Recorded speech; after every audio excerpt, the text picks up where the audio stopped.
प्रश्नावली 2.2 जिसके question number 2 में एक प्रश्न है, एक ऐसा द्विघात बहुपद ज्ञात कीजिए जिसके शून्यकों का योग और गुणनफल क्रमशः दी गई है। यहाँ ए नंबर पे 4,1 है और दूसरा बी नंबर पे 0,√5 है।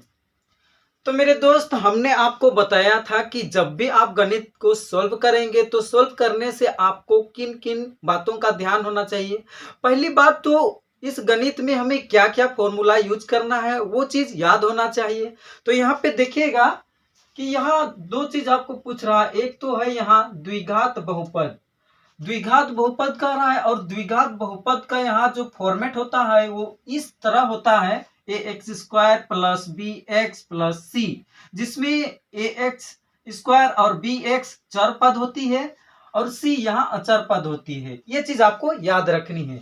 और दूसरा यहाँ पूछ रहा है कि शून्यकों का योग, शून्यकों का योग और गुणनफल, जो कि शून्यकों का योग और शून्यकों का गुणनफल क्या होता है हमने बताया था, alpha plus beta is equal to, यहाँ माइनस है तो माइनस को यहाँ देते हैं और x का गुणांक b है तो इसको यहाँ लिखते हैं और x² का गुणांक x², इसका गुणांक a होता है तो हम यहाँ पे लिखते हैं। पहला फॉर्मूला ये बताए थे। और दूसरा क्या है, शून्यकों का गुणनफल। देखिए अचर पद बटे x² का गुणांक, शून्यकों का गुणनफल अल्फा गुना बीटा कर देते हैं बराबर अचर पद यहाँ पे c है तो इस c को हमने यहाँ पे लिख दिया और x² का गुणांक बटे देने के बाद x² का गुणांक a है तो a को हमने यहाँ पे लिख दिया है। कई सारे स्टूडेंट लोग क्या करते हैं कि गणित को जल्दबाजी में वो बिना सोचे समझे बनाने लग जाते हैं कि इसमें क्या क्या फॉर्मूला लगेगा, इसको वो ध्यान ही नहीं रहता है। क्या होता है नतीजा कि वो कुछ देर तक बनाते बनाते उसके बाद में अटक जाते हैं। तो ये चीज नहीं होना चाहिए। आगे हम देखेंगे कि किस तरह से सॉल्व करेंगे। प्रश्न अनुसार माना पहला शून्यक, यहाँ पे दो शून्यक दिया हुआ है जिसके शून्यकों का योग, यहाँ दो शून्यक दिया हुआ है और पहला शून्यक को हमें क्या मान लेना है, मान के चलिए हम मानते हैं अल्फा। आप कुछ भी मान सकते हैं, alpha beta X Y Z कुछ भी मान सकते हैं, लेकिन हमने यहाँ पे अल्फा माना है। और दूसरा यहाँ पे एक है, इसको हमने क्या मान दिया है, बीटा। चलिए अल्फा को हमने यहाँ 4 रखा है और यहाँ पे एक है, इस एक को हम बीटा माने हैं तो इसको भी यहाँ पे लिख देते हैं। तो इस तरह से पहला शून्यक अल्फा है और अल्फा ही 4 है, दूसरा शून्यक बीटा है और बीटा ही 1 है। अब द्विघात बहुपद, हमें द्विघात बहुपद ज्ञात करना है ना। तो द्विघात बहुपद क्या है, द्विघात बहुपद का जो फॉर्मेट होता है ax² plus bx plus c होता है। अब मेरे दोस्त यहाँ पे ध्यान देना, यहाँ पे मेरे दोस्त यहाँ पे आपको ध्यान देना है, यहाँ जो a है, यहाँ जो b है, यहाँ जो c है, बस इसी 3 का मान आपको निकालना है। क्या करना है आपको, यहाँ a b और c का मान निकालना है, बाकी आपका गणित हल हो गया। ठीक है।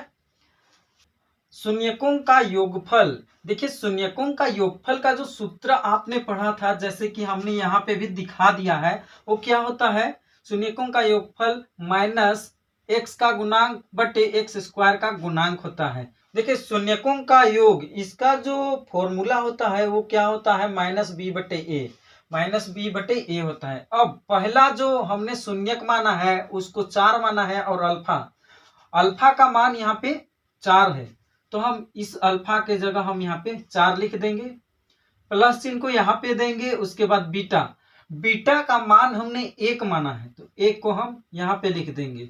उसके बाद माइनस b बटे a, इसको इस तरह से चिन्ह दे दीजिए, आगे फिर हल कर लीजिए। 4 और 1 को जोड़ते हैं तो 5 होता है, बराबर ये वाला चिन्ह को उतार के माइनस b बटे a लिख दीजिए। एक चीज आपको ध्यान देना है कि कोई भी संख्या को हम अगर परिमेय संख्या में लिखना चाहे, कहने का मतलब है अगर इसके नीचे हम 1 लिखना चाहे तो लिख सकते हैं। तो इस तरह से हम 5 बटे 1 ये मिल गया है। अब माइनस b, यानी कि यहाँ b का जो मान है वो इधर, माइनस को हम लोग इधर ले आएंगे तब हमें क्या मिलेगा, यहाँ पे बी का मान को हम उधर छोड़ देंगे और माइनस को इधर कर देंगे, तब क्या हो जाएगा, बी का मान यहाँ -5 आ जाएगा। और यहाँ पे जो एक का मान आता है, ए का जो मान आता है वो 1 हो जाएगा। इस तरह से हमें जो यहाँ ए का और बी का मान निकल गया है।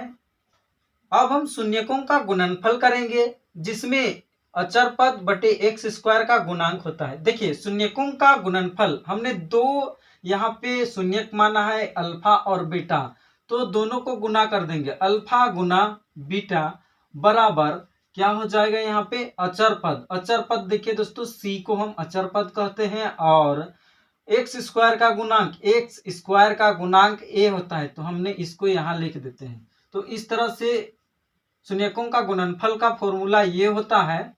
अब हम क्या करेंगे, अल्फा गुना बीटा इसका मान रखेंगे। अल्फा हमने 4 को माना है, तो 4 को हम यहाँ रखेंगे, उसके बाद गुना करेंगे बीटा से। बीटा देखिए, बीटा का मान 1 रखा है, तब 1 से गुना कर देंगे। उसके बाद सी बटे ए को लिख देंगे, सी बटे ए को।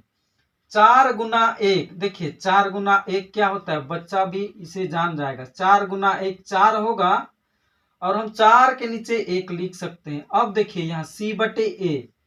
अब देखिए यहाँ हमने क्या क्या निकाला है, ए बी तथा सी, ए बी और सी निकाला है। अब हम क्या करेंगे, ए के जगह, इस ए के जगह हम इस ए का मान को रख देंगे। अगर 1 रखेंगे, यहाँ पे 1 रखेंगे तो 1 एक्स स्क्वायर, 1 को हम नहीं भी लिखेंगे तो चलेगा। अब b के जगह हम क्या करेंगे, यहाँ पे -5 को रखेंगे। यहाँ क्या करेंगे, -5 को रखेंगे। और c जो कि 4 है, इस c के जगह हम क्या कर देंगे, 4 को रख देंगे। अब इसको देखिए, इस चीज को देखिए आप, x square plus -5x plus 4 है। अगर हम इसको लिखना चाहे तो हम इस तरह से लिख सकते हैं, एक्स स्क्वायर माइनस प्लस गुना माइनस माइनस होगा, 5x प्लस 4। तो इस तरह से इसका जो द्विघात बहुपद होगा वो क्या हो जाएगा, x square minus 5x plus 4 होगा। तो जैसा कि मैंने बताया कि किस तरह से यहाँ हल करते हैं, उस तरह से आपको हल कर लेना है। हल कर लेने के बाद आपको इस तरह से लिखना है। अतः हुआ द्विघात बहुपद x square minus 5x plus 4 है। इतना लिख लेने के बाद आपको नीचे लिख देना है उत्तर। अगर आप इतना लिख के आते हैं एग्जाम के पेपर में, तो आपको पूरे के पूरे मार्क्स मिल जाते हैं। तो इस चैनल पे आपको ये भर नहीं बताया जाता है कि आपको किस तरह से हल करना है, बल्कि आपको ये भी बताया जाता है कि एग्जाम के पेपर में क्या और कैसे लिख के आना है, ताकि आपको पूरे के पूरे मार्क्स मिल सके। तो अगर वीडियो अच्छा लगा हो तो चैनल को सब्सक्राइब कर दीजिएगा, अपने दोस्तों के साथ शेयर कर दीजिएगा। तो मिलते हैं अगले वीडियो में, अभी के लिए इतना ही। जय हिंद, वंदे मातरम।